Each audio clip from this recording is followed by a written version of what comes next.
What's up guys, in this tutorial we'll be guiding you on how to check printed document history. In order to do this, you can go over to your start button at the bottom of your screen and right click on it. You'll see some options. You want to click on event viewer. So right here in the event viewer, you have some options. You want to click on the applications and service logs. Now, if you click on it, this will happen, but it's actually drop down. So you want to click on the drop down arrow by the side. And then once you have some more options, you want to go over to Microsoft, click on the drop down as well. Then click on Windows and you have a lot of options.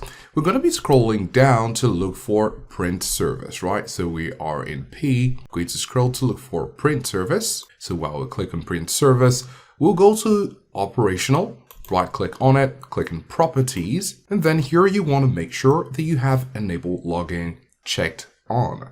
And then of course you can increase the size, but this is fine. And then of course, if you're actually making some changes according to our direction, you can click on apply if you haven't done these before. Then go ahead and click on OK. Now once that's done, you just simply need to come over to operational, and this time you just simply need to double click on it and you'll be able to see your print history right here.